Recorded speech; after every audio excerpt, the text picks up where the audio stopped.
பேருந்துக்காக காத்திருந்த 21 வயது இந்திய மாணவி ஹர்சிம்ரத் ரந்த்வா சுட்டுக் கொல்லப்பட்டார். பஞ்சாப் மாநிலம் தர்தரன் பகுதியைச் சேர்ந்த ஹர்சிம்ரத் ரந்த்வா ஒன்டாரியோ மாகாணம் ஹாமில்டன் நகரில் உள்ள மோஹாக் கல்லூரியில் படித்து வந்தார். உள்ளூர் நேரப்படி புதன்கிழமை இரவு 7:30 மணியளவில் மாணவி பேருந்து நிலையத்தில் நின்றிருந்தார். அப்போது கார்களில் இருந்தவாறு இரு தரப்பினர் மாறி மாறி துப்பாக்கிச்சூடு நடத்தியதாக சொல்லப்படுகிறது. இந்த துப்பாக்கிச் சூட்டில் பேருந்து நிலையத்தில் காத்திருந்த ஹர்சிம்ரத் ரந்த்வா தோட்டா பாய்ந்து உயிரிழந்தார். உயிரிழந்த மாணவியின் குடும்பத்தினருக்கு தேவையான அனைத்து உதவிகளையும் செய்ய தயாராக இருப்பதாக டோராண்டோவில் உள்ள இந்திய தூதரகம் அறிவித்துள்ளது. கடந்த 4 மாதங்களில் மட்டும் கனடாவில் 4 இந்தியர்கள் உயிரிழந்துள்ளது அதிர்ச்சியை ஏற்படுத்தியுள்ளது. கடந்த டிசம்பர் 1ஆம் தேதி 22 வயதான முதுகலை மாணவர் கத்தியால் குத்தி கொல்லப்பட்டார். அடுத்த சில நாட்களில் மரம் விழுந்ததில் ரித்திகா ராஜ்புத் என்ற மாணவி உயிரிழந்தார். கடந்த டிசம்பர் 6ஆம் தேதி பாதுகாவலராக இருந்த 20 வயது இளைஞரும் சுட்டுக் கொல்லப்பட்டார்.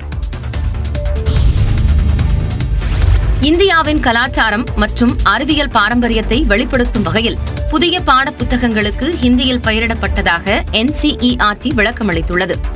NCERT எனப்படும் தேசிய கல்வி ஆராய்ச்சி மற்றும் பயிற்சி கவுன்சில் ஆங்கில வழி பாட புத்தகங்களில் மிருதங் சந்தூர் எனும் கணித பாட புத்தகத்திற்கு கணித மேளா, கணித பிரகாஷ் மற்றும் பூர்வி, கிருதி, சிதார் ஆகிய பெயர்களும் பயன்படுத்தப்பட்டுள்ளன. இந்த நடவடிக்கைக்கு தமிழ்நாடு, கேரளா உள்ளிட்ட பல்வேறு மாநிலங்களில் கண்டனங்கள் எழுந்துள்ளன.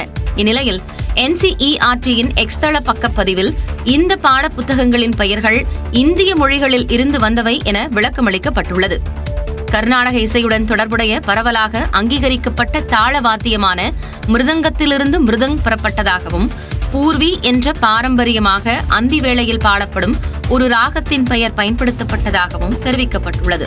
இதேபோல் கணித் பிரகாஷ் என்ற தலைப்பு இந்தியாவின் வளமான கணித பாரம்பரியத்தை பற்றிய குழந்தைகளின் ஆர்வத்தை ஈர்க்க தேர்ந்தெடுக்கப்பட்டதாகவும் குறிப்பிடப்பட்டுள்ளது.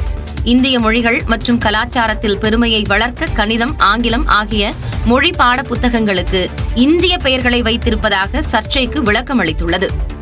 இந்தியாவின் கலாச்சாரம் மற்றும் அறிவியல் பாரம்பரியத்தை வெளிப்படுத்தும் வகையில் புதிய பாட புத்தகங்களுக்கு இந்திய மொழியில் பெயரிடப்பட்டதாக NCERT விளக்கமளித்துள்ளது.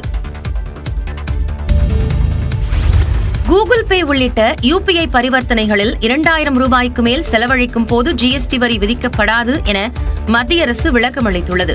நாடு முழுவதும் செல்போன் மூலம் நடைபெறும் UPI பரிவர்த்தனைகள் தொடர்ந்து அதிகரித்து வருகின்றன.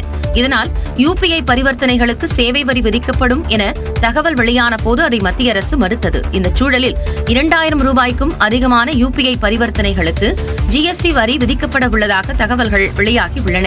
இதற்கு பல்வேறு தரப்பிலிருந்தும் கடும் எதிர்ப்பு கிளம்பியது. இந்நிலையில் மத்திய நிதி அமைச்சகம் அதற்கும் தற்போது விளக்கமளித்துள்ளது. இது தொடர்பான செய்தியில் UPI பரிவர்த்தனைகளுக்கு GST வரி விதிப்பது பற்றி வெளியான செய்திகள் அடிப்படை ஆதாரமற்றவை என்றும் முற்றிலும் தவறானவை என்றும் அதுபோன்றதொரு திட்டம் எதுவும் பரிசீலனையில் இல்லை என்றும் விளக்கமளிக்கப்பட்டுள்ளது. அது வணிகர்கள் தொடர்புடைய சில குறிப்பிட்ட UPI பணம் வசூலிப்பு கருவிகள் மூலமாக பரிவர்த்தனைகளுக்கு மட்டும் பொருந்தும் என்றும் நுகர்வோருக்கும் அதற்கும் தொடர்பில்லை என்றும் மத்திய நிதி அமைச்சகம் விளக்கமளித்துள்ளது.